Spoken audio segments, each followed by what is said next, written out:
Assalamualaikum warahmatullahi wabarakatuh.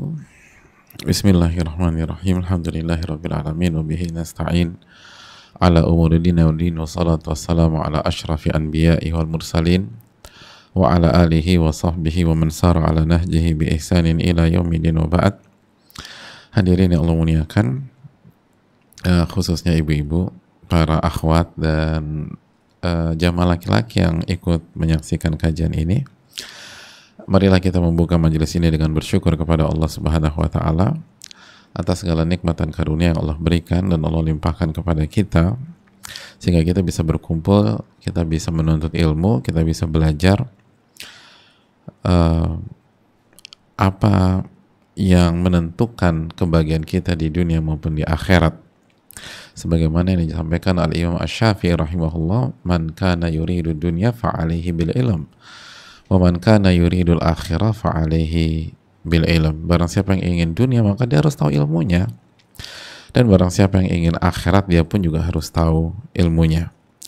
Maka bersyukurlah kita bisa berkumpul pada kesempatan kali ini.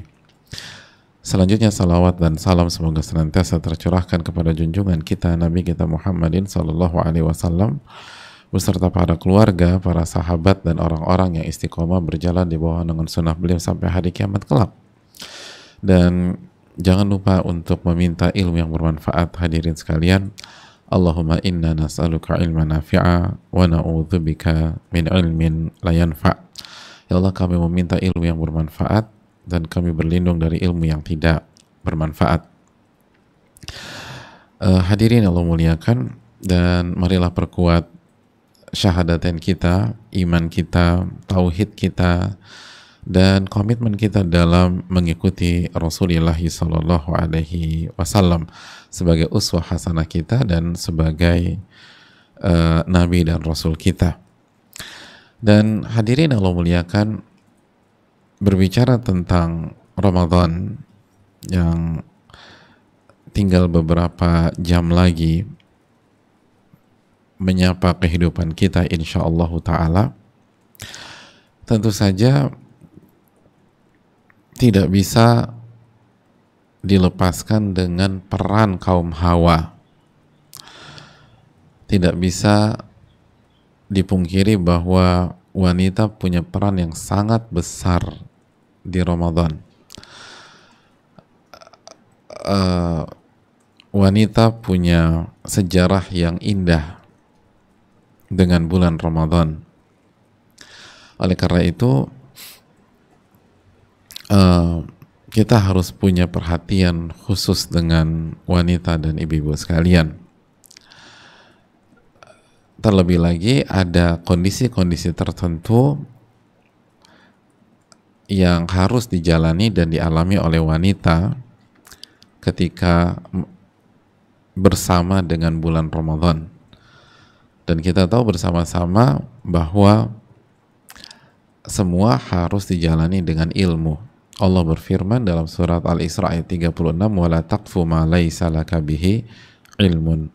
Dan janganlah Anda mengikuti sesuatu yang Anda nggak tahu ilmunya. Anda tidak tahu ilmunya.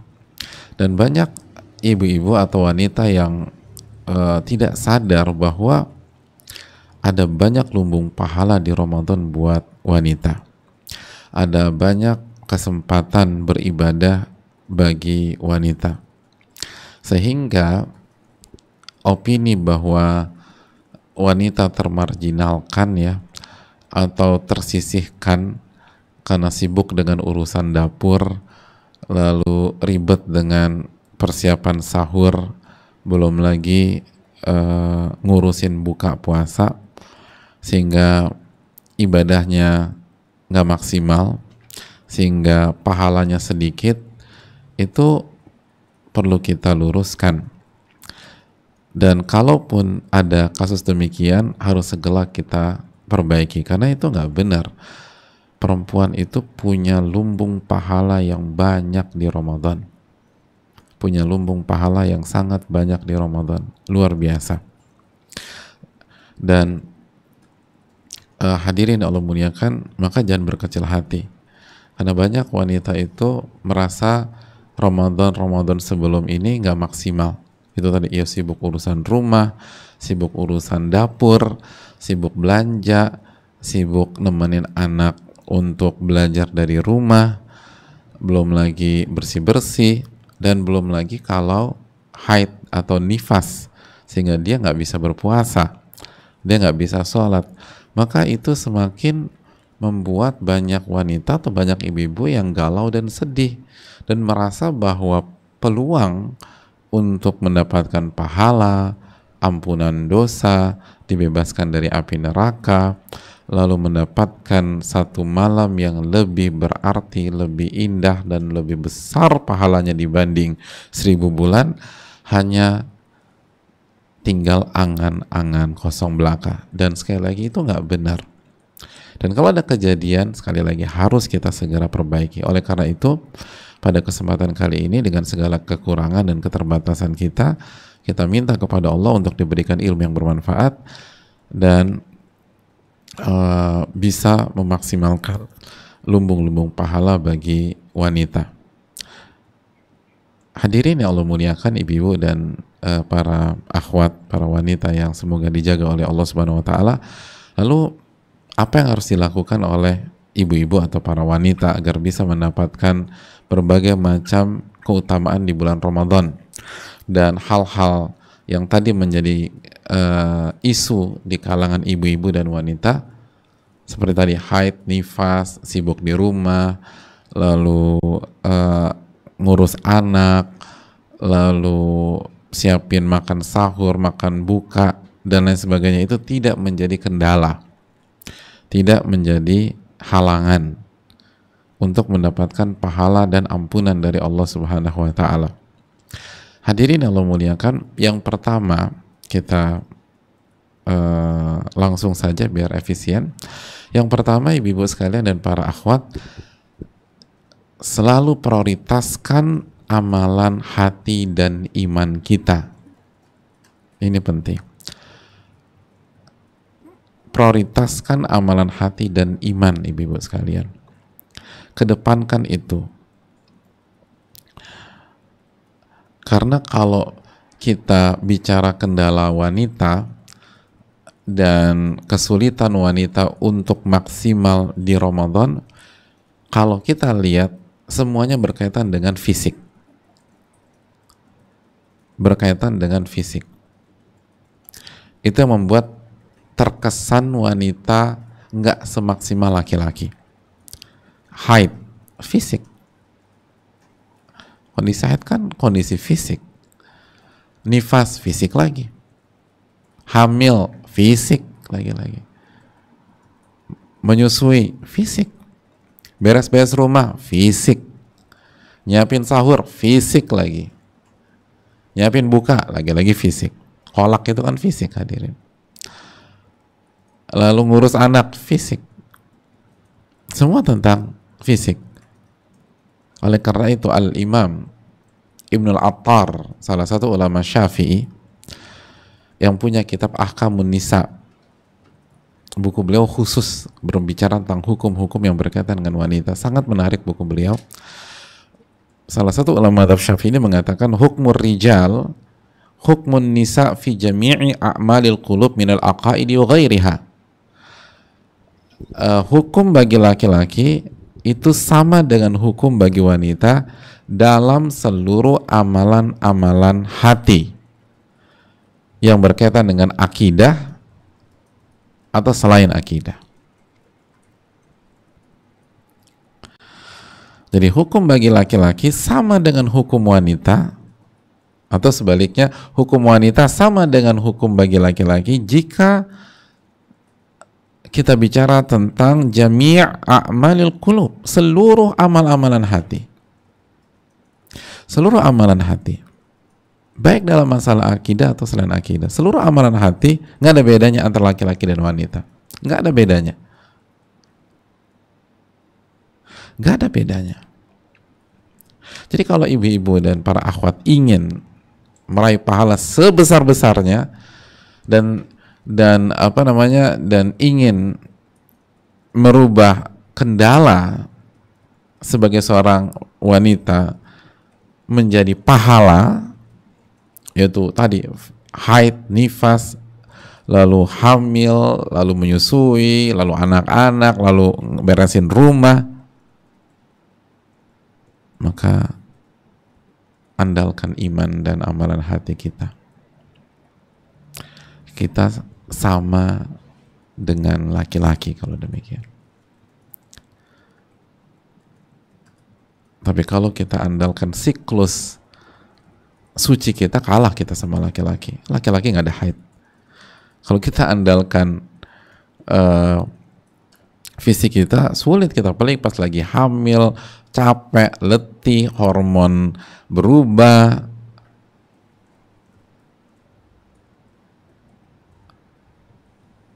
Kalau kita masuk dari kotak anak-anak, kita terus yang disalin sama para suami dan laki-laki. Anak kamu tuh urus, kena lagi kita nih. Padahal ini anak bersama. Emangnya kita Maryam apa ngelahirin tanpa ayah? Kan itu ayahnya suami kita. Tapi kalau udah masalah aja, anak lo tuh, anak kamu. Ya, kalau sukses baru diklaim suami, ini baru anak ayah gitu. Kadang-kadang tuh ibu-ibu suka sebel sama suami. Nah, jangan andalkan itu, andalkan iman dan andalkan amalan hati. Dan Allah dan Rasulnya, jamaah sekalian, sangat baik kepada kita. Makanya kita tahu dalam hadis Bukhari, man shoma Ramadan, ketika Allah dan Rasulnya menjelaskan tentang puasa Ramadan, menjelaskan tentang taraweh dan qiyamul lail, menjelaskan tentang mencari Lailatul Qadar. Apa kata Nabi SAW? Man shoma Ramadhana imanan wahtisaban ghufira lahu ma taqaddama min dzambi. Barang siapa yang berpuasa Ramadan karena iman dan karena ihtisab. Ihtisab adalah mengharapkan pahala, gembira, senang, optimis, maka dosa-dosa dia akan diampuni oleh Allah Subhanahu wa taala. Lihat bagaimana Nabi kita mengaitkan antara puasa yang merupakan amalan zahir dengan iman dan ihtisab yang merupakan amalan hati. Bukan hanya puasa saja, tapi harus ada iman dan ihtisab. Ini menunjukkan amalan hati dan iman itu nggak bisa dipisahkan dengan Ramadan. Ini menunjukkan bahwa iman dan amalan hati adalah primadonanya Ramadan. Karena yang dijanjikan ampunan bukan hanya yang sekedar nggak makan, nggak minum. Yang dijadikan ampunan adalah bukan hanya sekedar orang yang puasa dari subuh sampai maghrib. Tapi harus ada iman dan harus ada ihtisab, harus ada harapan, harus ada kegembiraan. Dan kegembiraan, harapan, antusiasme itu kan amalan hati semua.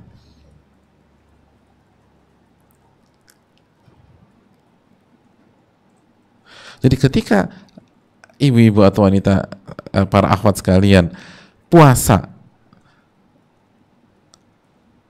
lalu punya kendala, nggak bisa semaksimal suami-suami misalnya, tapi iman kita mengalahkan iman suami kita, iman kita mengalahkan para laki-laki itu. Kita yakin benar ini adalah perintah Allah. Allah lah yang mensyariatkan ini. Kita beriman kepada rububiyah Allah. Dan kita benar-benar menjalani puasa itu dengan penghambaan yang totalitas. Walaupun secara fisik mungkin gak maksimal. Kenapa? Karena lagi hamil misalnya. Kenapa? Karena harus ngurus anak, belajar dari rumah. Kalau anaknya 1. Kalau anaknya 11 kayak main bola kan repot. Tapi walaupun demikian dijalani dengan penuh iman, lalu happy banget gitu. Walaupun ribet, crowdnya luar biasa, anaknya jungkir balik, yang ketiga kecemplung lah, yang keempat ketabrak dinding, bukan ketabrak mobil, jadi lagi main-main nabrak dinding, nangis pula. Ada yang keempat jatuh dari tangga lah, tetap aja senang. Ya namanya juga anak-anak, senang aja. Kenapa senang? Bukan senang karena anaknya kecemplung, senang karena ini adalah bulan yang mulia dan saya masih diberi kesempatan oleh Allah untuk bisa puasa di bulan Ramadan, kan senang aja udah. Jadi mau ribet kayak apa, senang udah. Insya Allah dapat pahala. Semoga dosa-dosa saya diampuni. Ini dosa-dosa saya banyak Pak Ustadz. Saya jadi istri juga belum berbakti banget sama suami. Saya berharap nih puasa itu dosa saya diampuni. Saya senang. Saya berharap sama Allah. Saya optimis. Nah, jadi walaupun kondisi rumah ya Allah kayak kayak kapal pecah gitu. Kapal pecah aja masih lebih artistik daripada rumah kita. Tapi tetap aja tuh Masya Allah kita bahagia pelan-pelan.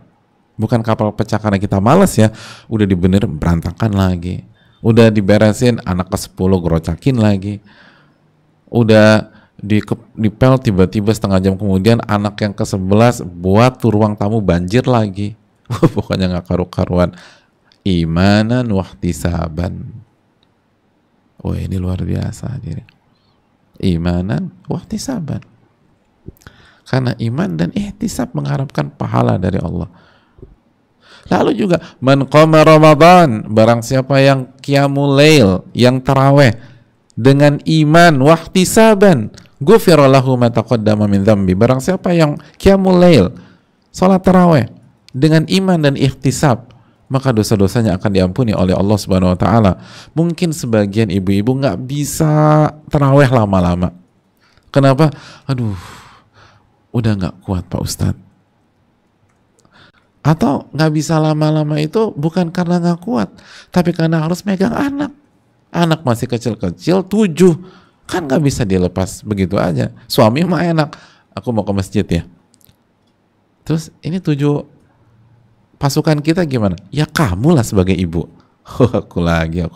Tapi senang ngarepin pahala. Gitu. Jadi tarawehnya kalau suami itu bisa 2 jam, 3 jam, kita tuh 1 jam tuh udah alhamdulillah. Kenapa? Bukan karena malas, tapi karena kondisi. Atau kita lagi hamil misalnya, kan susah kan. Udah gitu hamil tua, suruh berdiri pula ketika taraweh. Imamnya baca Al-Baqarah, subhanallah. Ada aku di rumah aja. Terus mungkin sambil duduk gitu ya. Tapi jangan tanya imannya para wanita-wanita tersebut. Yakin, seyakin-yakinnya sama Allah. Oh, pokoknya imannya tuh berbinar banget. Senang nih Ramadan. Dan ihtisab ngarepin pahala, ngarepin ampunan, gembira ketika ngerjain. Banyak laki-laki walaupun 2 jam ngantuk dia. Ngantuk dia. Istrinya di rumah senang aja tuh. Masya Allah. Bisa jadi istri lebih besar pahalanya. Para wanita, para ibu besar pahalanya. Karena senang. Bukan senang karena karena bacaannya kulhu sama kuliah karena singkat, bukan. Kulhu juga pahalanya kan senilai 1/3 Quran. Tapi senangnya itu, ini kesempatan saya dapat pahala. Ini kesempatan saya untuk menggugurkan dosa. Jadi tarawih itu walaupun mungkin kuantitasnya nggak bisa selama para laki-laki, karena urusan kita banyak, tapi kalau kita kerjakan karena iman dan ihtisaban, bisa jadi kita dapat mengalahkan pahala banyak para laki-laki di sana. Banyak para laki-laki, bukan semua, karena banyak juga laki-laki itu luar biasa ibadahnya dan iman dan amalan hatinya. Jadi hadirin Allah muliakan, ini kesempatan kita kedepankan iman dan amalan hati. Lalu ketika Nabi SAW berbicara tentang Lailatul Qadar, man qama Lailatul Qadar, barang siapa yang menghidupkan Lailatul Qadar karena iman, lagi-lagi iman, wahtisaban, lagi-lagi ihtisab, ghufira lahu ma taqaddama min dzambi, maka Allah akan ampuni dosa-dosanya yang telah lalu. Jadi rugi orang yang tidak fokus pada iman dan ihtisab, amalan hati. Jadi jamaah sekalian, kedepankan ini. Prioritaskan dan terus prioritaskan. Dan bukankah Ahlussunnah wal Jamaah adalah orang-orang yang senantiasa menomorsatukan tauhid dan akidah, menomorsatukan iman dalam semua aktivitas-aktivitasnya. Itu yang perlu kita tanamkan. Kalau rasanya fisik kita kalah, kita harus kedepankan iman dan amalan hati kita. Iman dan amalan hati kita. Lihat Sumayyah, jamaah. Sumayyah itu radhiyallahu taala anha, fisik boleh lemah, fisik boleh disiksa, tapi iman, oh, beliau adalah ikon wanita-wanita beriman kepada Allah. Jadi secara fisik Sumayyah nggak bisa apa-apa. Beliau disiksa dan akhirnya mati syahid, jadi syahidah. Tapi kenapa begitu harum nama beliau? Iman dan mengharapkan surga. Makanya kata Nabi SAW, sabran ala Yasir fa inna maw'idakumul jannah. Bersabarlah keluarga Yasir, karena janji Allah kepada kalian adalah surga. Dan terapkan ini dalam semua rangkaian ibadah-ibadah di Ramadan. Bukan hanya puasa, bukan hanya taraweh, bukan hanya nyari Lailatul Qadar, tapi semuanya. Iman dan amalan hati. Iman dan amalan hati. Iman dan amalan hati. Maka ibu-ibu akan punya banyak lumbung pahala di Ramadan. Yang berikutnya, hadirin yang Allah muliakan ibu-ibu sekalian, amalan-amalan yang hukumnya wajib ini kerjakan di Ramadan. Mulai dari iman, tadi udah kita bahas, iman tuh wajib kan. Sholat, jangan lupa sholat 5 waktu. Puasa Ramadan, karena masih ada juga wanita yang nggak puasa, padahal nggak haid, padahal nggak nifas, hamil juga enggak, apalagi menyusui, malas aja dia, subhanallah. Gimana mau dapat pahala? Jadi sholat 5 waktu itu dijaga, puasa, dan jangan sampai puasa nggak sholat. Ini masih banyak kita nih puasa nggak sholat. Itu fatal, jemaah, fatal. Bahkan Ibnul Qayyim rahimahullah ta'ala mengatakan, ulama sepakat dosa orang sekali nggak sholat itu lebih parah daripada zina. Jadi jaga sholat 5 waktu. Jaga sholat 5 waktu. Jadi kalau mungkin ibu-ibu atau para akhwat kurang maksimal secara fisik untuk taraweh, maka maksimalkan sholat maghrib dan isya, itu poinnya. Maksimalkan sholat subuh, gitu. Oke, taraweh secara fisik tadi ya. Karena kalau secara iman dan ihtisab nggak ada alasan. Kita udah bahas tadi. Tapi secara fisik mungkin kita nggak maksimal. Kenapa? Harus megangin anak, jagain anak, harus beres-beres rumah, harus ngurus dapur, pembantu nggak ada. Akhirnya taraweh nggak maksimal secara fisik. Jaga sholat isya dan sholat maghrib, jaga sholat isya dan sholat subuh. Dan kita tahu kan dalam hadis, barang siapa yang sholat isya berjamaah dan sholat subuh berjamaah, maka dia mendapatkan bonus pahala sholat semalam suntuk. Dan kalau ibu-ibu sholatnya sendiri di rumah karena mengikuti saran Nabi SAW untuk memilih di rumah, maka tetap mendapatkan pahala sholat berjamaah. Makanya jaga sholat isya dan subuh gitu. Baru kita sholat tarawih semampunya. Tapi tetap fight sholat tarawih, tapi jaga dulu amalan wajib. Jaga amalan wajib.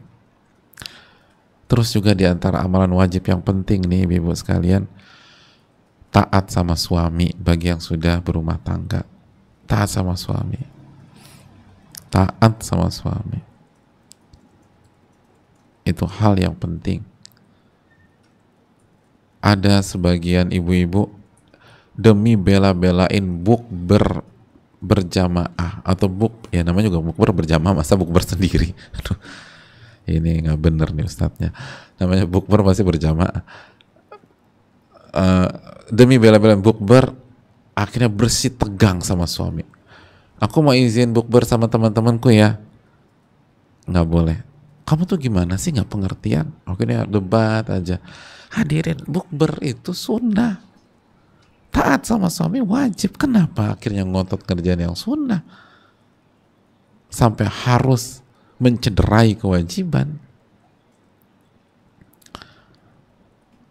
Ada ibu-ibu ngotot ingin sholat tarawih di masjid, padahal suaminya nggak ridho. Suaminya ingin istrinya di rumah aja, tetap ngotot. Tapi kan beb, tapi kan gitu loh. Serangan tapikan, pokoknya terus tapikan. Sholat tarawih itu kan sunnah, kenapa ngotot? Akhirnya nggak taat sama suami. Apa kata Nabi SAW? Kata Nabi SAW kan, idza shalatil mar'atu khamsaha, jika seorang wanita sholat 5 waktu, wa shamat syahraha, lalu puasa Ramadan, wa hassanat farjaha, lalu dia menjaga kehormatan dan kemaluannya. Dia jaga kehormatan, dia jaga kemaluan. Wa ata'at ba'laha, dan dia taat kepada suaminya, taat sama suaminya.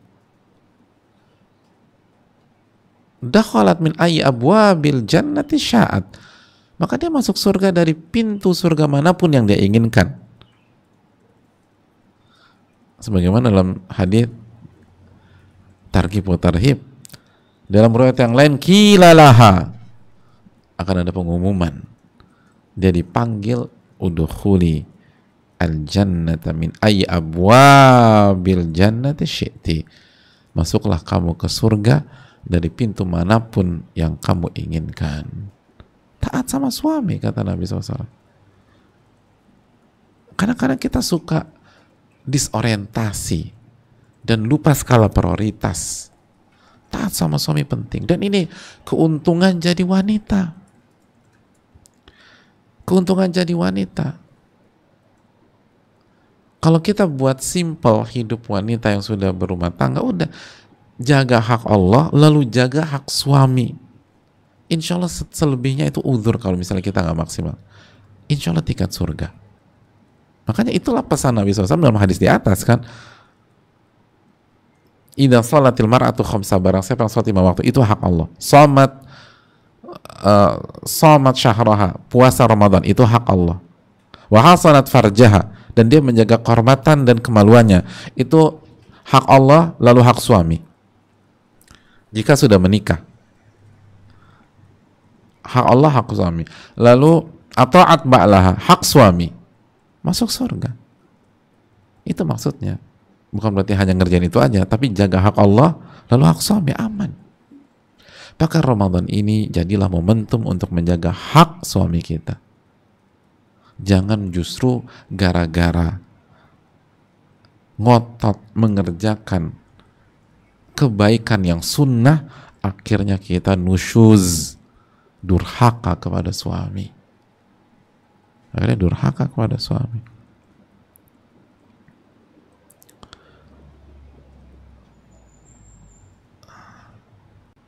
Gara-gara belain iktikaf, nanti akhirnya durhaka sama suami.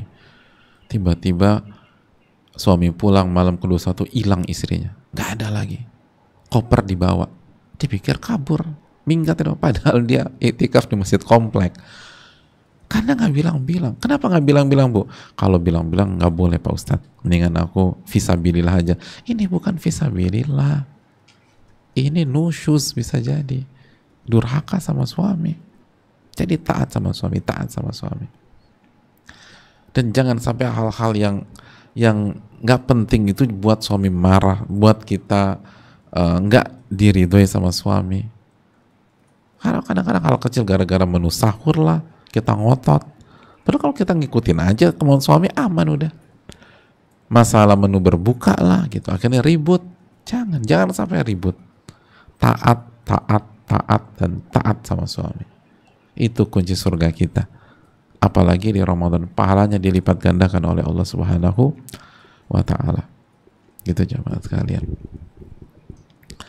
Taat sama suami itu penting. Bagi yang sekarang single nggak ada suami, maksimalkan yang lain. Dan ini jadi apa? Jadi ilmu. Kalau misalnya Ramadan tahun depan, insya Allah, atau 2 tahun yang akan datang, kita memiliki imam atau memiliki suami. Jadi dapat ilmunya, alhamdulillah. Dan bagi ibu-ibu yang misalnya suaminya meninggal dan sekarang kembali menjalani kehidupan single, atau misalnya divorce atau cerai, evaluasi. Iya ya, aku dulu tuh banyak dosanya sama suamiku. Ini kesempatan kita taubat kepada Allah. Kesempatan taubat kepada Allah. Di antara amalan wajib yang lain, birrul walidain. Berbakti kepada orang tua. Jadi daripada Ramadan nelfon nggak jelas, mendingan telepon orang tua misalnya begitu. Birrul walidain. Beliin hadiah buat orang tua Ramadan. Ini semuanya dikasih, orang tua nggak dikasih.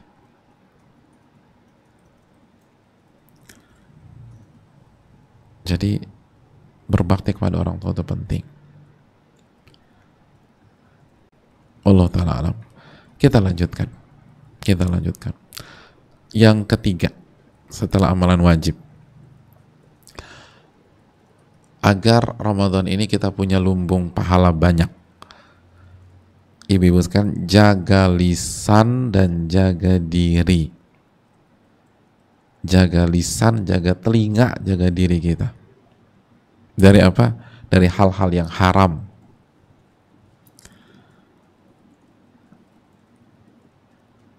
Hati-hati lisan. Nabi kita SAW bersabda, man lam yada' qawla zur wal amala bihi, dalam hadis Bukhari, man lam yada' qawla zur, barang siapa yang tidak meninggalkan ucapan az-zur. Apa maksudnya ucapan zur? Ucapan az-zur itu ucapan yang bohong dan seluruh ucapan yang batil. Dan di antara ucapan batil apa? Gibah, fitnah, namimah, adu domba. Semua batil. Atau ucapan yang kasar, ucapan yang kotor, yang gak bagus. Itu semua qaul az-zur.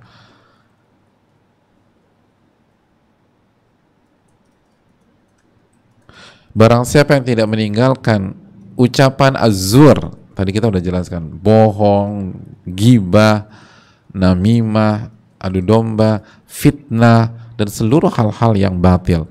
Wal amala bihi, dan perbuatan-perbuatan yang batil tersebut. Wal jahal, dan maksiat, kebodohan, hal-hal bodoh, maksiat.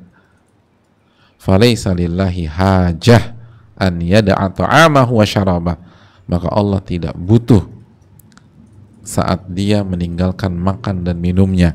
Maksudnya Allah nggak butuh dengan puasanya. Allah nggak butuh. Dijelaskan oleh para ulama seperti Al-Imam Ibnu Battal, puasanya kalaupun sah nggak diterima sama Allah Subhanahu wa ta'ala. Nah, ini hal penting, dan ini PR besar bagi wanita. Karena salah satu PR besar wanita adalah jaga lisan. Jaga lisan.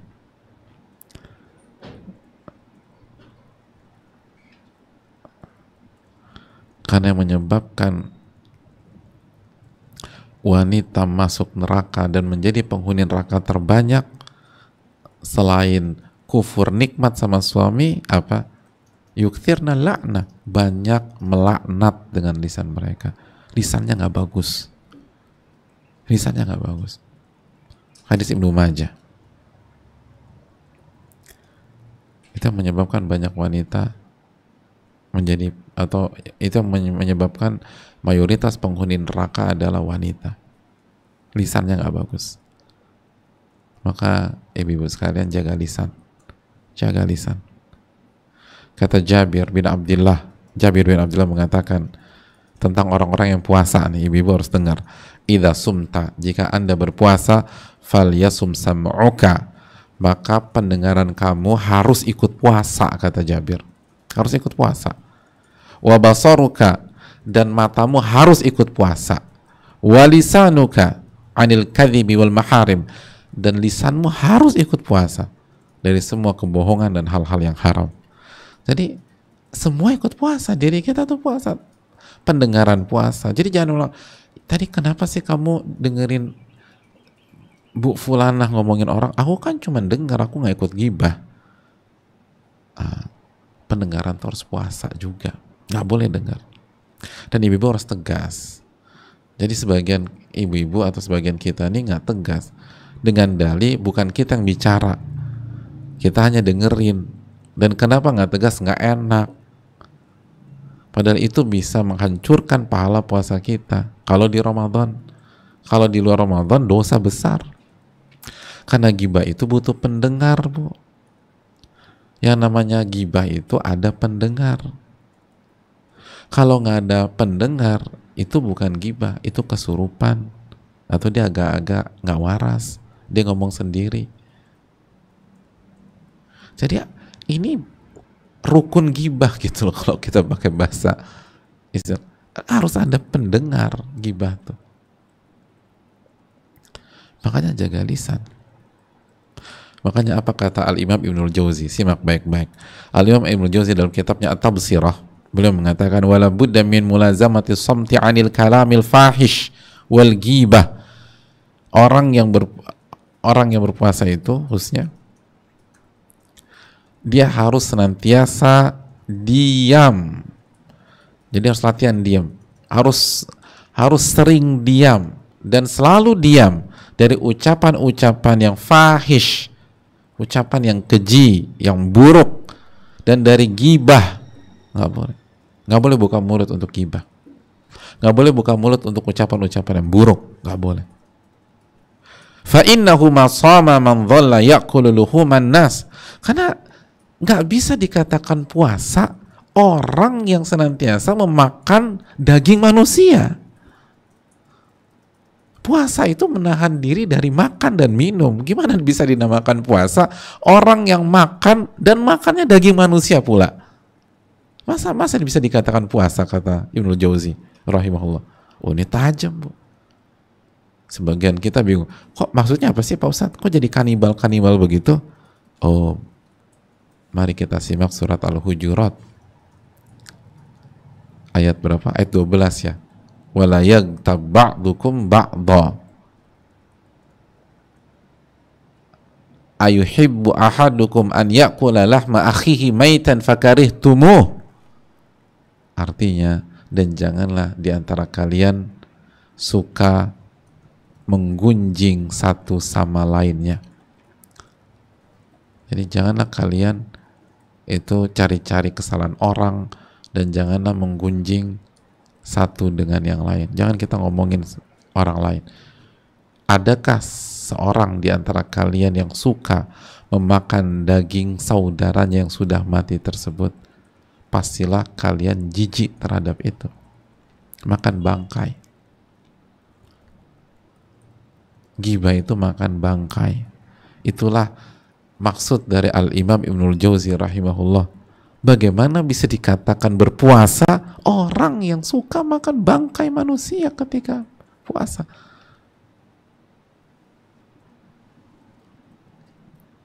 Oh, ini dalam. Kok bisa dikatakan puasa?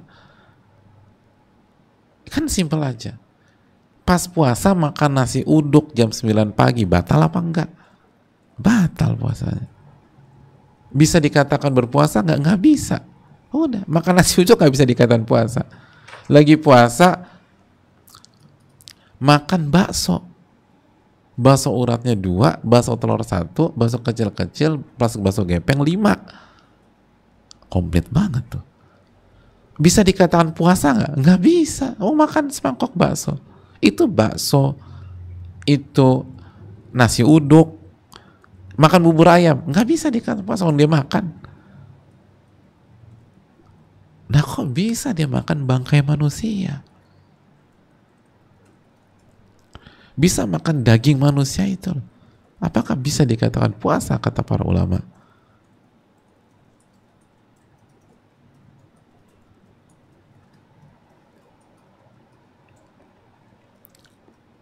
Walaupun perlu kita ketahui, mayoritas ulama mengatakan orang yang gibah puasanya sah, tapi bisa jadi tidak mendapatkan pahala apapun.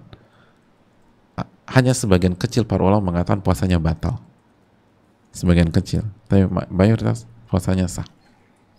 Tapi itu tadi, kok bisa Anda tegas mengatakan tidak pada ketoprak, tapi kenapa kita nggak tegas mengatakan tidak pada bangkai dan daging manusia? Itu nggak bisa dicerna oleh nalar loh. Ibu-ibu lagi puasa, terus ada yang nawarin gado-gado, dan makanan favorit kita gado-gado. Kita lagi puasa, lalu ada yang nawarin ayam goreng, dan makanan favorit kita ayam goreng. Kita tolak apa enggak? Enggak, Pak Ustadz. Bungkus, nggak bisa bungkus. Hanya bisa makan di tempat atau nolak. Nolak apa enggak? Oh, kalau gitu aku tolak. Yang nawarin agak ngotot, kira-kira kita tegas atau karena kita sungkan kita makan? Oh, saya tegas, Pak Ustadz. Enak aja dia nawarin begitu. Aku kan lagi puasa. Tapi gado-gado favorit ibu loh. Walaupun gado-gado. Itu bisa tegas. Kenapa giliran bangkai manusia nggak tegas?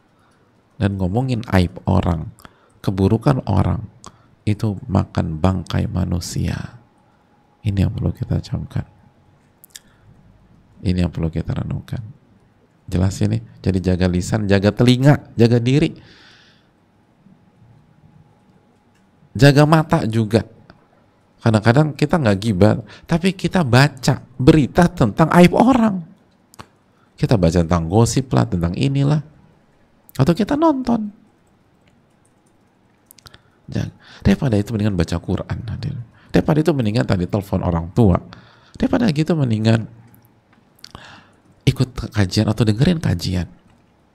Itu hal-hal yang gak bermanfaat. Oke, kita lanjutkan. Lumbung pahala berikutnya. Lumbung pahala berikutnya buat ibu-ibu sekalian, sedekah. Nah, itu. Perbanyak sedekah di Ramadan. Itu lumbung pahala.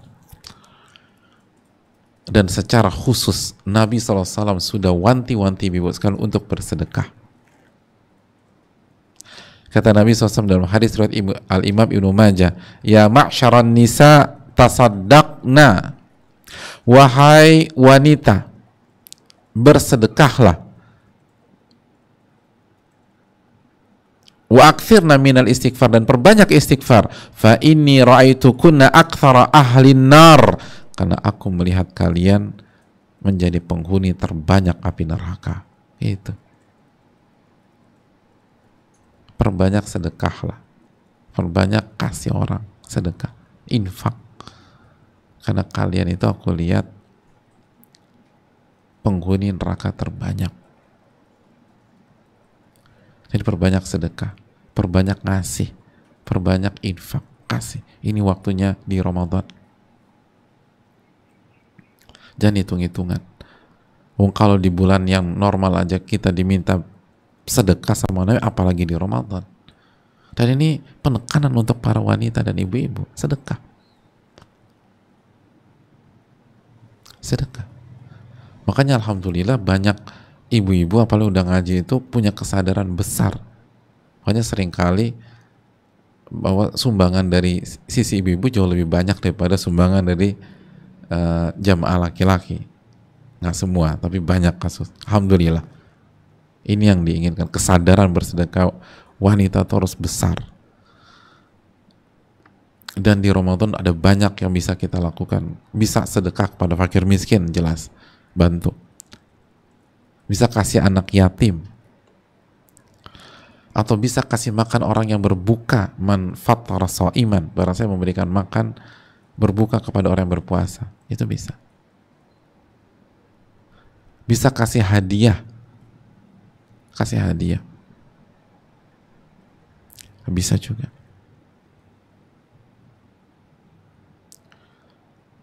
Saya mau kasih hadiah sama teman saya. Itu kasih.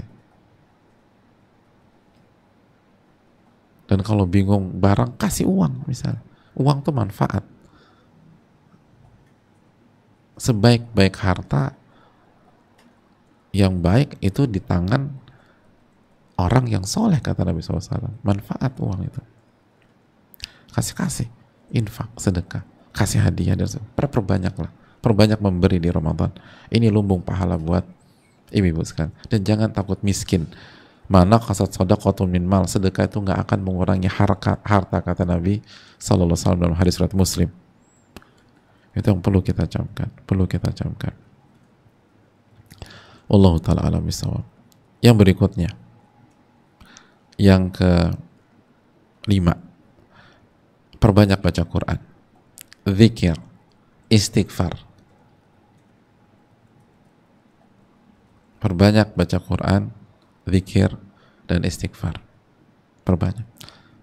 Bulan Ramadan, bulan Al-Quran. Syahrul Ramadan alladzi unzila fihil Quran. Bulan Ramadan, bulannya Al-Quranul Karim. Bulan diturunkannya Al-Quran dalam surat Al-Baqarah ayat 185. Jadi perbanyak baca Quran. Dan buat target hadir, nggak ada masalah. Dan semaksimal mungkin. Ada waktu, pokoknya perbanyak interaksi dengan Al-Quran.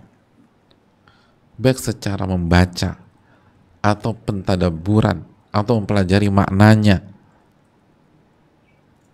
mengamalkan, mendakwahkan. Ini bulannya Al-Quran. Bulannya Al-Quranul Karim.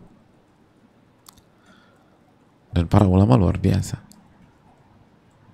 Kita tahu Imam Syafi'i rahimahullah 2 kali khatam di Ramadan sehari. Berarti beliau 60 kali khatam. Dan ini bukan hanya Imam Syafi'i saja. Imam Abu Hanifah pun diriwayatkan demikian. 60 kali khatam di bulan Ramadan ini. Maka kita ukur-ukur diri deh. Kira-kira kalau Imam Syafi'i ulama kebanggaan kita 60 kali khatam, kita berapa ibu? Ya memang susah bisa 60, Bu. Kira-kira ngukur diri berapa? Aku tuh 59 aja, Pak Ustadz. Bagus kalau bisa 59 kali. Kalau bisa. Tapi kalau nggak bisa ya udah. Minimum sekali khatam lah di Ramadan. Masa nggak khatam-khatam juga? Bahkan kalau bisa 2 kali khatam. Bisa kok. Kenapa nggak bisa? Bismillah, dengan pertolongan Allah. Tinggal minta pertolongan lalu atur waktu. 1 juz, kalau 1 kali kan 1 hari 1 juz. 1 juz itu 10 lembar secara umum. 10 lembar kan enak diatur 24 jam, masa nggak dapat? 10 lembar berarti 10 lembar. Jadi kalau sejam kita baca 1 lembar, 10 jam selesai. Kalau 2 kali khatam berarti 1 hari 2 lembar. Insya Allah dapat 2 lembar. Kok 2 lembar sehari? Sehari 2 juz. Berarti sehari 20 lembar. Bisa loh 20 lembar. Insya Allah bisa. Asal diatur. Dan kalau udah waktunya baca, nggak ada yang boleh ganggu. Nggak, saya mau baca. Bisa. Ada yang bertanya, Ustadz, mana yang lebih afdal? Baca sebanyak-banyak sehingga khatam atau baca dengan pentadaburan? Kata Syekh Sulaiman Ar-Ruhaili, ibu-ibu dan jamaah sekalian, punya dua sesi aja. Sesi membaca Al-Quran dan sesi mentadaburi. Sesi baca tafsir misalnya. Dan sesi baca tafsir itu nggak usah muluk-muluk. Kita bisa mentadaburi 1 ayat sehari aja, itu luar biasa loh. 1 ayat sehari kita baca tafsir, kita renungkan, terus korelasinya dalam kehidupan kita, lalu kita amalkan. Itu 1 hari 1 ayat, itu luar biasa. Kan mentadaburi, kalau cuman tahu sih lebih mudah, tapi mentadaburi lalu berusaha diamalkan kan susah. Diresapi dalam diri gitu loh. Kita baca alhamdulillahirabbil alamin, terus kita renungkan apa itu alhamdu, pujian yang lahir dari rasa cinta, terus tanya, saya ini udah cinta sama Allah atau belum ya? Kan gitu. Itu baru alhamdu aja. Rabbil alamin, apa arti Rabb? Itu luar biasa loh. Jadi dibagi waktu aja. Waktu baca Quran, udah baca Quran sebanyak-banyaknya. Lalu ada waktu untuk mentadabburi. Baca Quran. Terus juga perbanyak zikir ibu-ibu di Ramadan. Perbanyak zikir. Perbanyak zikir. Makanya itu rumah berantakan, rumah kayak kapal pecah, kita harus sapu lagi, sapu diberantakan lagi, kita harus bersihin lagi. Akan sia-sia kalau kita nyapu sambil ngedumel. Tapi kalau nyapu sambil baca tasbih, nyapu sambil bertahmid, alhamdulillah, nyapu sambil baca subhanallah walhamdulillah wala ilaha illallah wallahu akbar, nyapu sambil bersalawat, Allahumma sholli ala Muhammad wa ala ali Muhammad, terus itu kan lumbung pahala. Nyapu sambil beristighfar, ingat tadi apa permintaan Nabi SAW kepada ibu-ibu sekalian, ya ma'syaran nisa, wahai para wanita, bersedekahlah dan perbanyaklah istighfar. Itu wanita terus perbanyak istighfar. Tadi hadis Ibnu Majah, karena aku melihat kalian menjadi ahli penghuni neraka terbanyak nanti. Perbanyak istighfar. Di dapur istighfar, nyuci piring istighfar, nyiapin makanan buka istighfar, nyiapin sahur istighfar. Apalagi sahur kan. Wabil ashari hum yastaghfirun. Orang-orang beriman tuh di waktu sahur tuh istighfar. Jadi kita tuh sambil nyiapin, sambil masak, sambil dadar telur, istighfar ketika sahur. Istighfar, istighfar, istighfar. Itu lumbung pahala. Kita ini ngelepasin banyak waktu, banyak menit, banyak jam percuma. Padahal kalau kita bisa sambil membasahi lisan kita dengan istighfar, dengan zikir, itu luar biasa. Itu luar biasa. Allahu ta'ala alam bisawab. Yang berikutnya, jaga salat-salat sunnah. Jaga salat-salat sunnah juga. Salat rawatib, salat duha, salat sunnah wudhu. Habis wudhu, salat sunnah 2 rakaat. Terus tentu saja primadonanya Ramadan, salat taraweh. Salat taraweh. Dan kalau salat taraweh nggak bisa panjang-panjang, tadi kedepankan iman dan ihtisab. Jadi pas salat taraweh tuh seneng aja kita tuh, senang, alhamdulillah bisa salat taraweh lagi. Allah kasih kesempatan bisa salat taraweh di tahun ini. Nggak semua orang bisa Allah kasih kesempatan salat taraweh. Salat taraweh jaga. Jangan sampai ada satu malam yang kita lalui tanpa salat taraweh. Kecuali kalau kita haid, kecuali kalau kita nifas. Allahu ta'ala alam bisawab.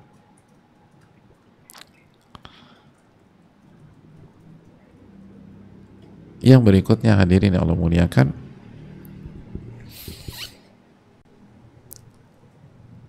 ini juga perlu kita tekankan, dan sebenarnya bisa masuk di sebelumnya. Lumbung pahala wanita di Ramadan adalah ngurus dan didik anak dan jaga rumah. Itu juga lumbung pahala. Lumbung pahala. Dan ini bisa dimasukkan ke kewajiban tadi. Jadi karena tadi belum disebutkan, kita sebutkan. Karena Nabi mengatakan sallallahu alaihi wasallam, wal mar'atu ra'iyatun wa mas'ulatun an baiti zawjiha wa auladih. Istri itu pemimpin, penanggung jawab. Dalam hal apa? Dalam 2 hal. Anak-anak, atau dalam dua hal. Yang pertama rumah, dan yang kedua anak-anak. Jadi jangan berdalih Ramadan, jangan berdalih karena taraweh rumahnya berantakan. Jangan, beresin rumah. Itu ditanya sama Allah. Allah tanya nanti. Dan pahala besar. Lihat, mainkan atau tanamkan iman, niat. Kenapa kita beresin rumah? Karena Allah akan tanya saya, dan ini tanggung jawab saya, tanggung jawab. Dan anak-anak diurus. Jangan karena ngejar-ngejar khataman, dan itu sunnah, akhirnya anak-anak terbengkalai. Anak-anak terbengkalai. Anak-anak diurus, anak-anak dididik. Tapi yang perlu kita ingat, sekali lagi, ngurus anak, didik anak, dan urusan rumah jangan berlebih-lebihan. Seringkali sebagian ibu-ibu terpancing, akhirnya waktu habis cuma untuk ngurusin rumah, terpancing. Apalagi kalau mendekati lebaran, khususnya dalam kondisi normal, ibu-ibu kan terpancing untuk mempercantik rumahnya, mengkinclongkan rumahnya untuk open house nanti ketika lebaran. Akhirnya nggak baca Quran, akhirnya nggak taraweh, sibuk aja beres-beres. Jangan berlebih-lebihan. Udah cukup seadanya aja. Nggak usah semua direnov segala macam.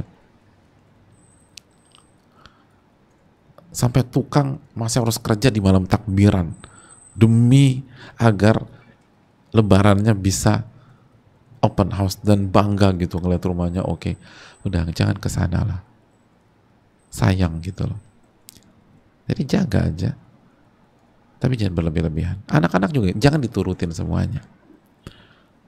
Didik dan urus, bukan diikutin seluruh keinginan anak. Akhirnya kita nggak bisa ngapa-ngapain. Dan edukasi anak biar untuk beribadah di bulan Ramadan ini. Itu hal yang penting. Wallahu ta'ala alam bisawab. Ya. Terakhir, dua dari terakhir, ada dua kondisi yang menjadi kekhususan para wanita dan ibu-ibu.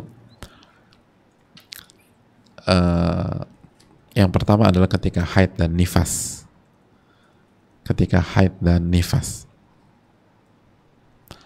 Apakah kita kehilangan lumbung pahala? Jawabannya tidak. Kita masih bisa mendapatkan lumbung pahala kita. Caranya gimana? Singkat cerita, yang pertama lagi-lagi kedepankan iman dan amalan hati. Iman bahwa ini memang ditakdirkan oleh Allah untuk kaum Hawa.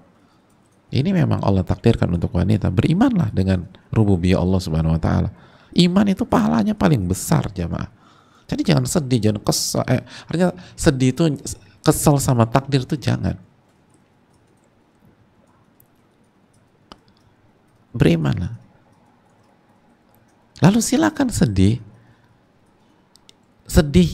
natural yang lahir dari semangat untuk bisa beribadah maksimal, semangat untuk bisa puasa full dan sholat full. Nah, sedih natural itu pahala. Bukankah sebagian para sahabat yang tidak bisa ikut perang Tabuk bersama Nabi karena nggak punya uang, itu sedih, hazanan kata Allah, sedih. Dan hadis ini sudah kita bahas di Riyadhus Shalihin. Sedih karena nggak bisa ikut karena alasan syar'i. Sedih. Sama seperti wanita nggak bisa sholat taraweh, nggak bisa sholat, nggak bisa puasa, ada rasa sedih. Dan itu karena alasan syar'i. Maka apa kata Nabi SAW tentang sahabat-sahabat yang tidak ikut perang Tabuk? Kata Nabi SAW, tidaklah Anda melakukan perjalanan ini atau melewati sebuah lembah kecuali mereka mendapatkan pahala kalian semua. Habasahumul udhru, karena mereka tidak ikut berjuang karena alasan syar'i. Jadi nggak ikut beramal karena alasan syar'i, itu membuat seseorang mendapatkan pahalanya, mendapatkan pahala, dapat pahala. Dan apabila ibu-ibu sekalian, atau ada di antara ibu-ibu yang kalau haid itu kemana-mana, sakitnya luar biasa, nanti nyerang kepala, nyerang perut. Maka ingat sabda Nabi SAW yang kita bahas dalam Riyadhus Shalihin, idza maridul abdu aw safar kutiba lahu mithlu ma kana ya'malu muqiman sahiha. Jika seorang hamba sakit atau safar, maka dia tetap mendapatkan pahala amalan yang dia kerjakan atau yang biasa dia kerjakan ketika dia sedang mukim atau sedang sehat. Ada banyak wanita ketika haid sakitnya luar biasa, akhirnya nggak bisa baca Quran. Baca Quran aja nggak bisa. Zikir aja susah banget zikir. Ikut kajian nggak bisa. Nah, dia tetap dapat pahala. Tetap dapat pahala. Terus dia sedih gitu, aduh aku nggak bisa. Sedih yang natural itu, bukan sedih karena menolak takdir atau nggak terima sama takdir, tapi sedih spontanitas karena ingin beribadah, itu dapat pahala. Jadi amalan iman dan amalan yang kedua yang kedua bagi wanita haid dan nifas, dia harus ingat terus apa arti ibadah. Ibadah itu menjalankan perintah dengan ikhlas dan menjauhi larangan. Maka jangan berpikir ibadah hanya menjalankan perintah, karena ibadah itu menjalankan perintah dan menjauhi dan meninggalkan larangan. Sekarang saya mau tanya, ketika wanita haid, ada larangan nggak dari Allah? Ada. Apa larangannya? Larangan sholat dan larangan puasa. Maka kata para ulama, pada saat seorang wanita tidak berpuasa karena taat kepada larangan Allah, karena mencari ridho Allah, lalu dia tidak sholat karena taat kepada Allah dan mencari ridho Allah, maka pada saat dia tidak sholat dan pada saat dia tidak puasa, dia sedang beribadah kepada Allah Subhanahu wa ta'ala. Allahu Akbar. Maka pada saat wanita haid tidak sholat asar hari ini, dia sedang beribadah kepada Allah. Jika dia niat karena Allah, taat sama larangan Allah. Begitu hadirin yang Allah muliakan. Makanya sebagian ulama ketika membahas tentang apakah wanita haid boleh meminum obat penunda haid, apakah wanita boleh meminum obat sehingga dia tidak haid di Ramadan, sehingga haidnya tertunda? Kata para ulama seperti Syekh Sathri, sebagian ulama seperti Syekh Sathri, jawabannya boleh jika tidak ada efek samping dan tidak membahayakan diri dia. Tapi kata Syekh Sathri, untuk apa dia minum obat tersebut? Untuk apa dia minum? Karena hasilnya sama aja. Maksudnya, iya. Kenapa dia mau minum obat tersebut? Agar bisa beribadah. Ketahuilah, ketika wanita tidak sholat karena menjauhi larangan, taat sama Allah, ketika Allah larang, maka itu pun ibadah. Maka nggak ada bedanya. Jadi kalau kita bisa simpulkan, pada saat wanita suci lalu dia sholat dan puasa Ramadan, maka dia beribadah dari pintu atau dari sisi menjalankan kewajiban dan perintah. Jadi dia beribadah dari sisi menjalankan perintah. Dan pada saat dia haid dan dia tidak sholat, dia tidak puasa Ramadan karena taat kepada Allah, maka dia beribadah kepada Allah dari sisi yang lain, yaitu meninggalkan yang dilarang. Sama-sama ibadah, cuman beda kotak saja. Kotak yang pertama menjalankan perintah, kotak yang kedua meninggalkan larangan. Sama-sama ibadah. Makanya kata Syekh Sathri, salah satu pakar fikih papan atas dunia hari ini, boleh, tapi buat apa? Kan tujuannya untuk ibadah kan? Ini ibadah juga. Yang jadi masalah banyak wanita karena tidak tahu ilmunya, dia tidak merasa dia sedang beribadah kepada Allah. Padahal itu ibadah kepada Allah. Dan sebaliknya, kalau dia ngotot untuk sholat dan puasa, dosa dia. Dan sholat puasanya nggak sah. karena dia melanggar larangan. Wallahu ta'ala alam bisawab. Yang ketiga buat wanita haid dan nifas, kerjakan ibadah-ibadah lain yang diperbolehkan seperti zikir, istighfar, baca Al-Quran.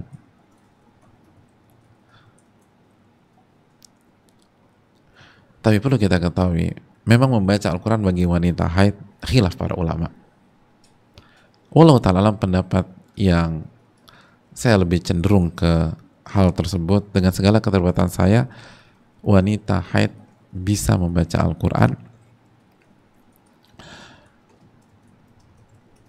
tapi hindari sentuhan langsung agar keluar dari khilaf. Dan ini pandangan Imam Malik, riwayat dari Imam Ahmad, dan salah satu pandangan Imam Syafi'i, dan ini pandangan Sa'id bin Musayyib, ulama terbaik di masa tabi'in. Boleh baca Quran bagi wanita haid.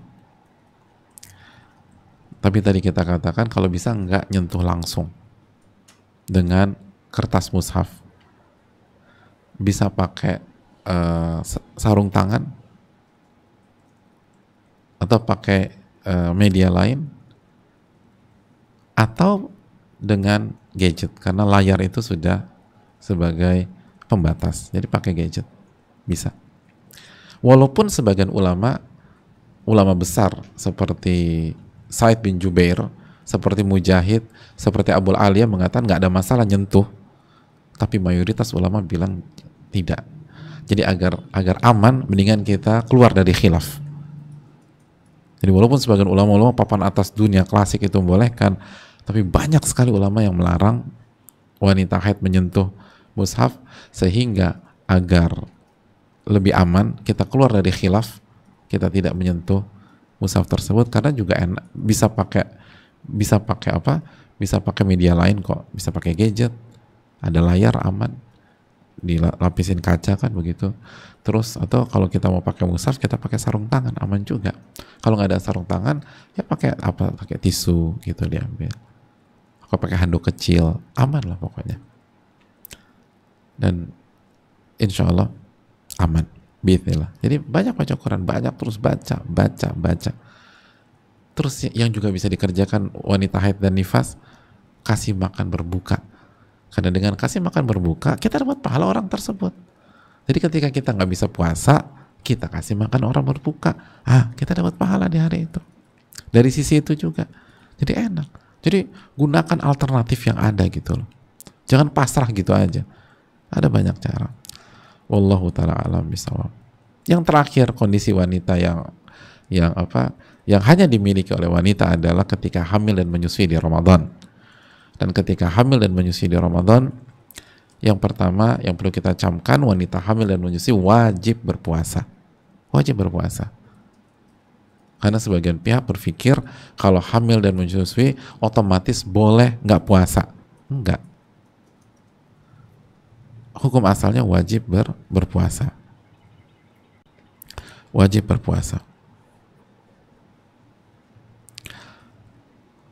Nah, namun jika wanita atau ibu hamil dan menyusui khawatir, nah ini khawatir, akan kondisi dia atau buah hatinya, baik dia rasakan secara real, bukan sugesti, tapi dia rasakan kok nggak nyaman, atau memang diarahkan dan direkomendasikan oleh dokter, maka dia bisa tidak puasa, ambil rukhsah, dia nggak puasa.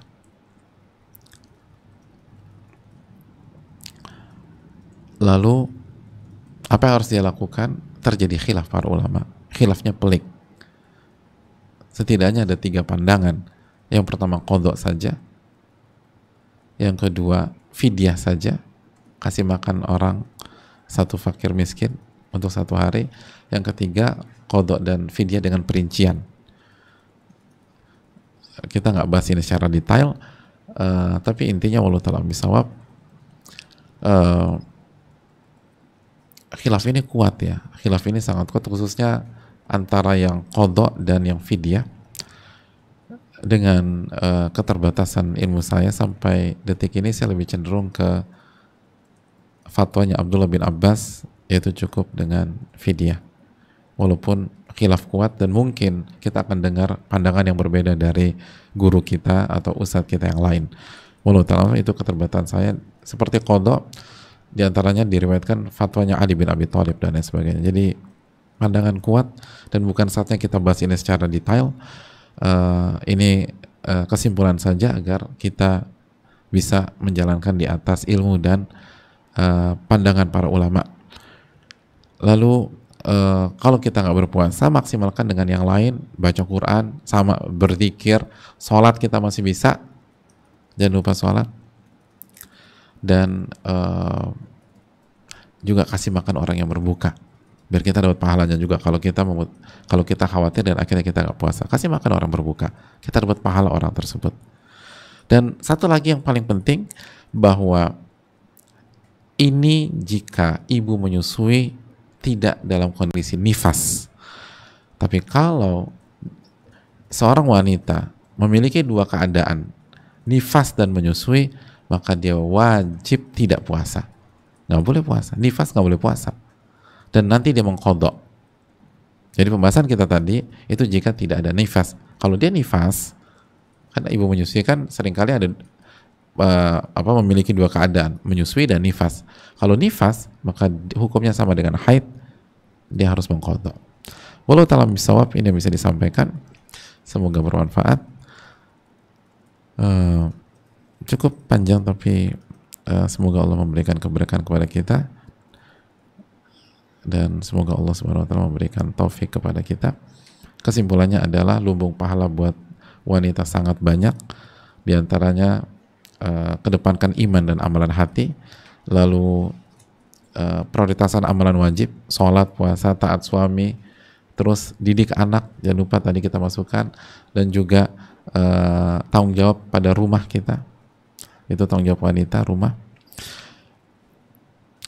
Berbakti pada orang tua juga masuk, itu yang kedua. Yang ketiga, jaga lisan dan diri dari hal-hal yang haram, hati-hati ghibah, ibu-ibu sekalian. Lalu yang keempat, sedekah. Lalu yang kelima, baca Quran, zikir, istighfar. Lalu yang keenam, jaga sholat sunnah, khususnya taraweh. Tadi kita masukkan juga anak dan rumah ke hal yang wajib tadi. Lalu yang keenam, ada dua kondisi khusus. Yang pertama haid dan nifas, dan yang kedua hamil dan menyusui. Ini yang bisa disampaikan. Jazakallahu khairan. Kita buka sedikit waktu untuk sesi tanya jawab.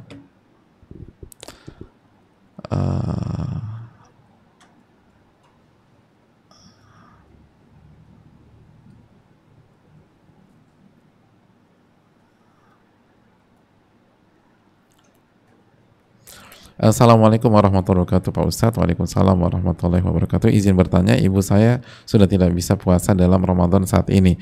Jika uang fidyahnya dibayarkan ke saudara sendiri, apakah diperbolehkan? Terima kasih Pak Ustadz. Assalamualaikum Pak Ustadz. Waalaikumsalam warahmatullahi wabarakatuh. Boleh jika saudara kita miskin. Tapi kalau saudara kita nggak miskin, enggak. Karena fidyah itu untuk fakir miskin. Wallahu ta'ala bisawab. Dan umum.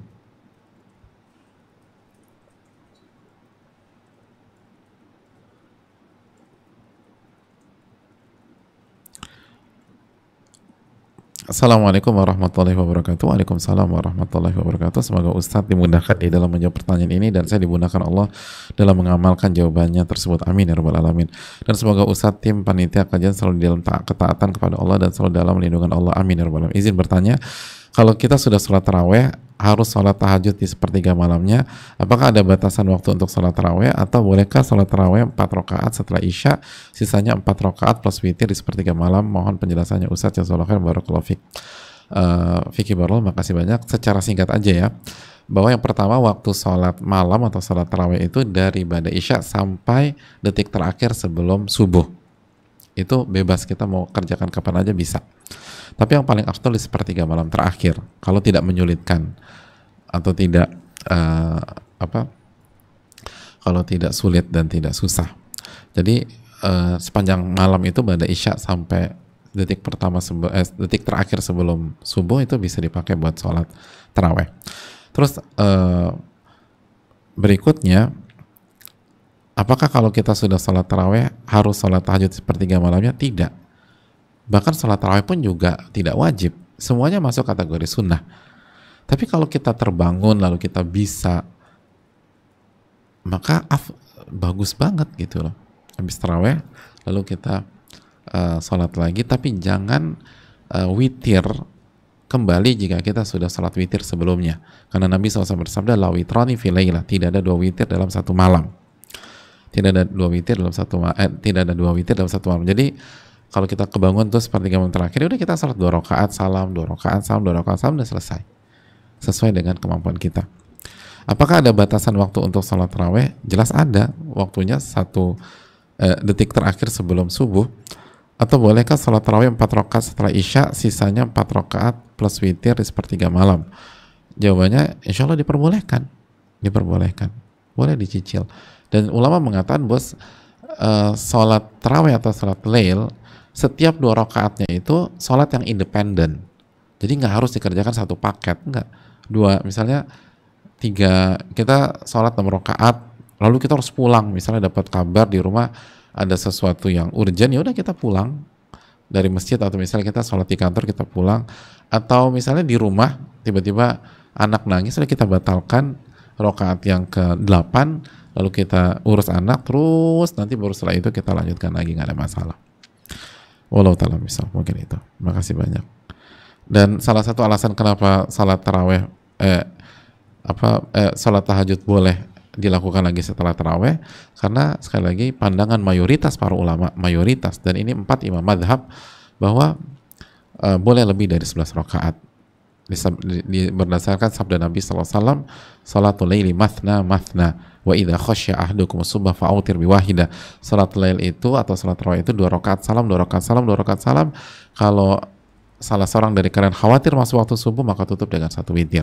Jadi 2 rakaat salam, 2 rakaat salam, 2 rakaat salam, dan Nabi tidak sebutkan batasan dari sisi rakaat. Nabi hanya menjelaskan batasannya kalau khawatir waktu subuh. Jadi ke waktu, bukan ke jumlah rakaat. Wallahu ta'ala bishawab.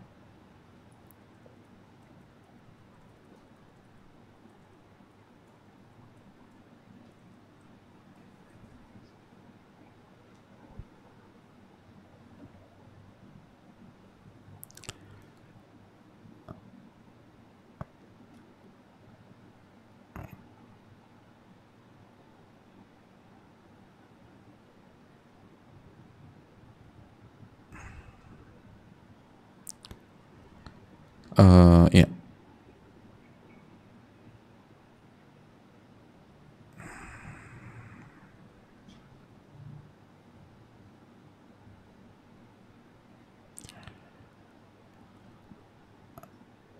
Pertanyaan.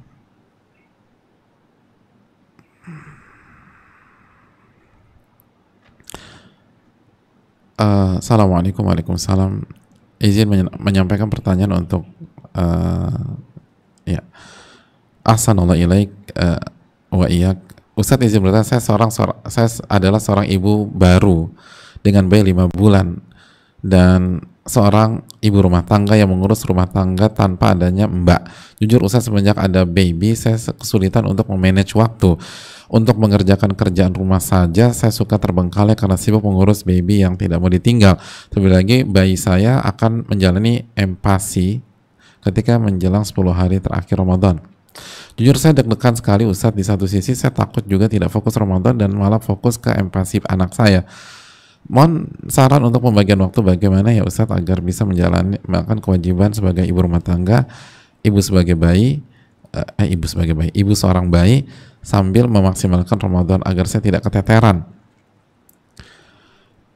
Empasi itu kan makanan pertama ya, fase setelah ASI eksklusif, benar nggak sih? Empasi ya. Empasi itu singkatannya makanan pertama setelah ASI kali ya. Ya pokoknya gitu deh. Caranya tadi kita kedepankan iman dan amalan hati, jamaah.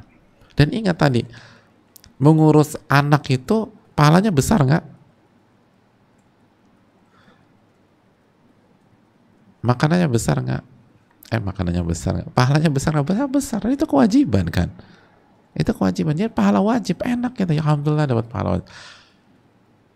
Oh, empasi itu makanan pendamping ASI, nah itu makanan pendamping ASI, gitulah ada. Empasi itu makanan pendamping ASI, jadi setelah fase ASI eksklusif ya. Ya itu sering kali hektik ibu-ibu. Jadi niatkan ketika empati itu, ini menjalankan kewajiban, pahalanya besar, makanya niat karena Allah. Dan menjalankan kewajiban mengurus anak, pahalanya gede, pahalanya besar. Dan kalau kita niatnya ikhlas, itu pahalanya lebih besar daripada amalan sunnah loh. Pahalanya lebih besar daripada amalan sunnah, seperti sholat raweh. Tapi bukan berarti itu pembenaran untuk kita malas sholat raweh, enggak. Tadi mungkin tarawih kita nggak terlalu maksimal, tapi kita lakukan dengan iman, dengan harapan, dengan senang. Terus juga ketika kita memberikan makanan pendampingan kepada anak, kita juga bahagia, kita yakin ini sebuah amal soleh. Maka kalau amalan hati kita itu, maka luar biasa. Bagaimana cara tetap ikut kajian di saat punya baby dan tidak punya ART? Apakah boleh saya mendengar kajian sambil menggendong bayi misalnya? Jadi mungkin ada beberapa kajian yang tidak bisa dilaksanakan sepenuhnya, contoh tidak pakai pakaian syar'i karena di rumah sambil menggendong dan mengurus bayi, atau boleh sambil menyusui. Apakah boleh Ustadz? Karena kalau nunggu lowong sepertinya agak sulit. Ya, khair, barakallahu fikum. Nasihat dari Syekh Saleh Al-Utsaimin, nggak ada masalah, bagus. Kita tuh bertakwa kepada Allah semaksimal mungkin. Kalau memang kondisinya demikian, ya sudah, yang bisanya cuma itu, ya udah jalanin aja, itu nggak ada masalah, bagus. Wallahu ta'ala bishawab.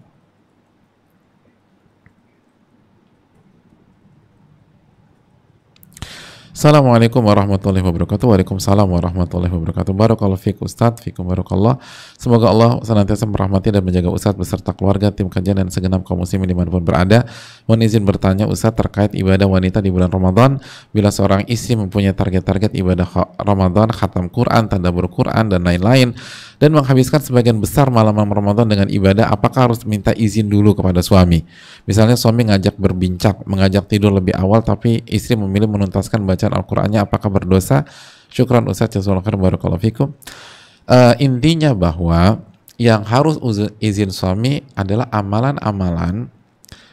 amalan-amalan sunnah yang jika kita kerjakan itu bisa mengambil waktu suami atau mengganggu hak suami terhadap diri kita. Seperti misalnya apa? Puasa sunnah. Kalau kita puasa kan ada hak suami di sana. Kalau suami membutuhkan kita atau menginginkan kita, kita nggak bisa. Itu harus izin. Tapi kalau ibadah wajib nggak pakai izin. Aku boleh sholat zuhur nggak? Ya harus sholat zuhur, Mbak.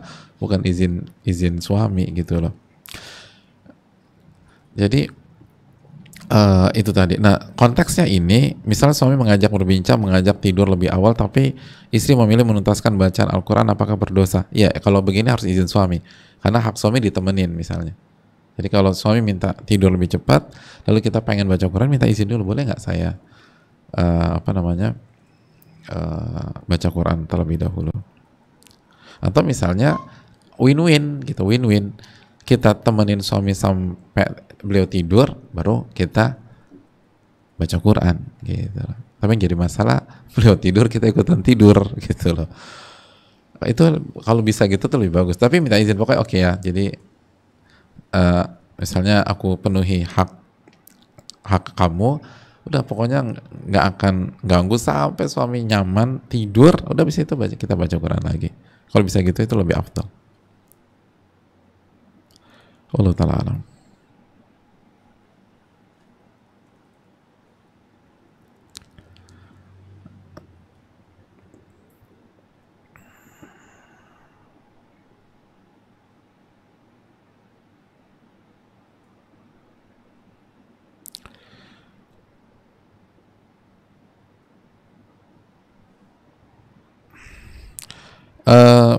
Assalamualaikum Ustadz. Waalaikumsalam. Semoga Ustadz, keluarga, panitia kajian, semua kaum muslimin selalu diberikan Allah kesempatan dan kesehatan lahir batin untuk beribadah di bulan Ramadan.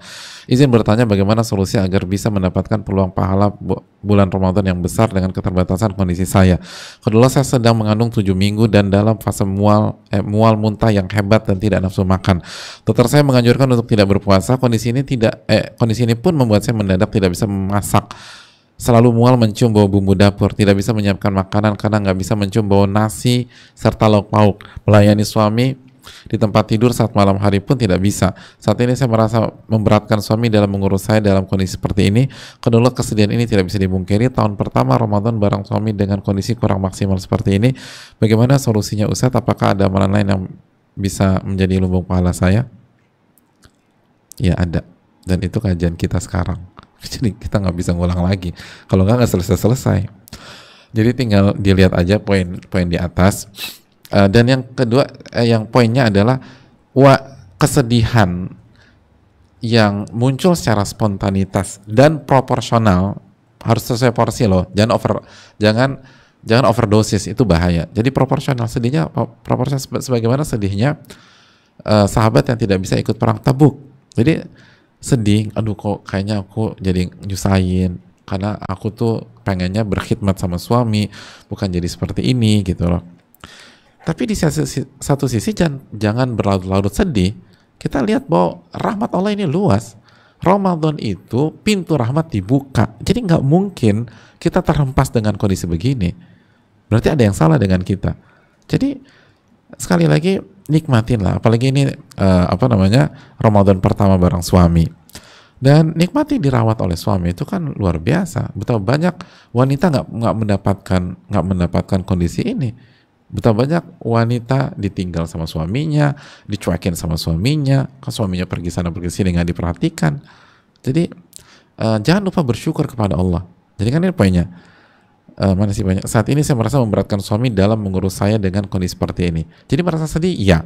Tapi jangan lupa kita juga harus menumbuhkan rasa bersyukur kepada Allah dapat suami seperti ini. Dan itu akan memotivasi kita dan buat kita optimis dan semangat lagi beribadah. Dan perubahan hormon wajar ya. Perubahan hormon wajar dan penciuman berubah itu banyak sekali bumil merasakan itu, nggak usah khawatir. Mungkin ini karena pengalaman pertama aja dan juga baru 7 minggu, jadi mungkin cukup shock dan harus adaptasi. Insya Allah setelah adaptasi semua akan lebih baik. Maka banyak doa dan banyak takarub kepada Allah Subhanahu wa Ta'ala. Mungkin itu.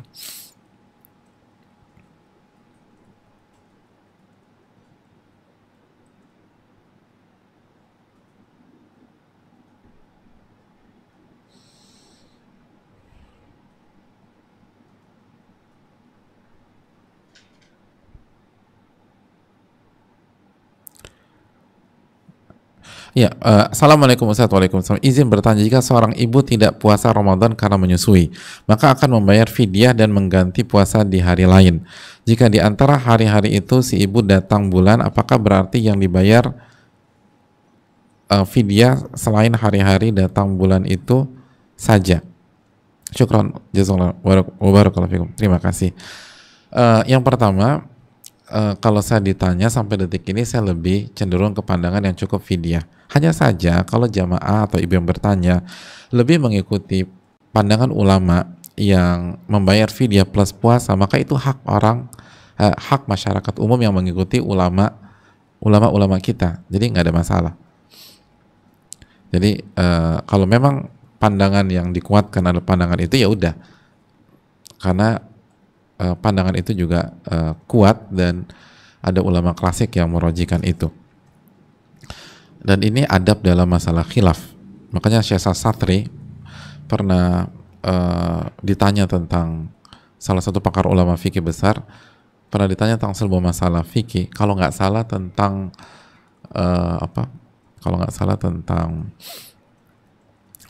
mencat rambut pakai warna hitam, lalu beliau merojihkan.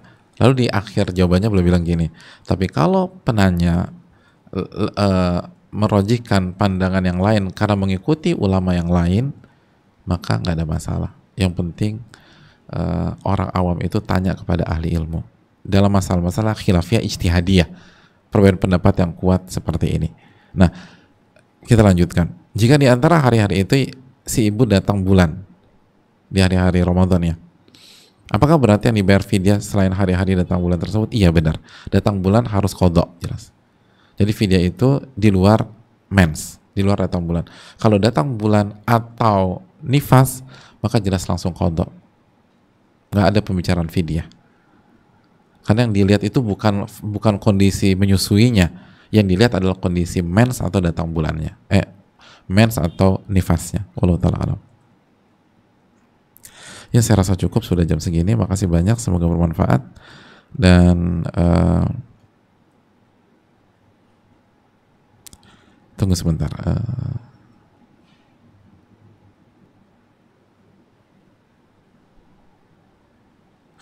Ini penting. Assalamualaikum warahmatullahi wabarakatuh. Waalaikumsalam warahmatullahi wabarakatuh. Ustaz, semoga Ustadz dan tim serta semua kaum muslimin selalu dalam lindungan Allah Subhanahu wa taala. Izin bertanya Ustadz, saya seorang ibu 2 anak yang saat ini sedang hamil muda dan masih menyusui anak kedua. Udah hamil dan menyusui, komplit nih. Kemarin saat ikut webinar kesehatan puasa untuk ibu hamil di Muhajir Project, saya ceritakan kondisi saya dan disarankan tidak berpuasa. Namun insya Allah besok saya tetap berusaha untuk berpuasa. Kalau misal memang setelah dicoba nanti saya tidak bisa berpuasa, mohon nasihat Ustadz agar saya bisa tetap mendapatkan banyak pahala di bulan Ramadan walaupun nanti tidak bisa berpuasa. Jazakumullah khair wa barakallahu fikum Ustadz. Ya, makasih. Tadi kita katakan, kasih makan orang berbuka, lalu kerjakan semua amal ibadah yang lain, zikir, baca Quran, lalu banyak sholat sunnah dan lain sebagainya.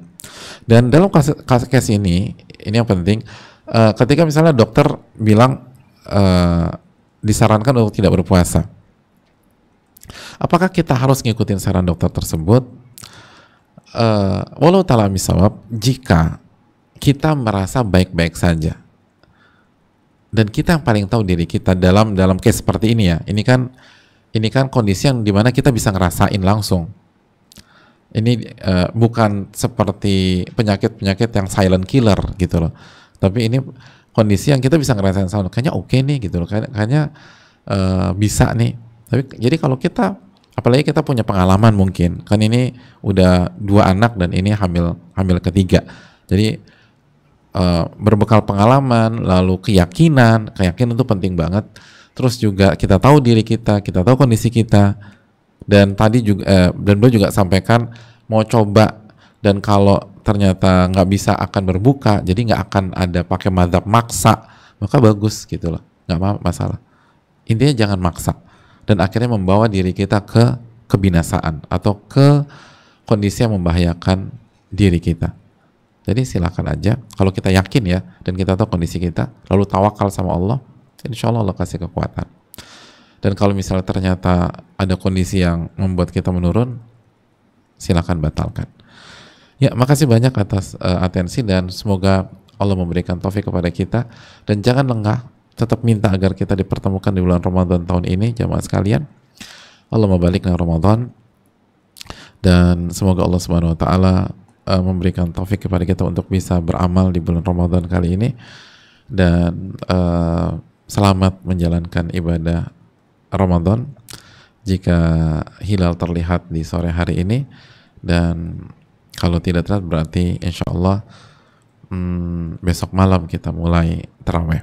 Ini yang bisa disampaikan, semoga bermanfaat. Subhanakallahumma wa bihamdika, la ilaha illa anta, astaghfiruka wa atubu ilaik. Rabbana taqabbal minna. Assalamualaikum warahmatullahi wabarakatuh.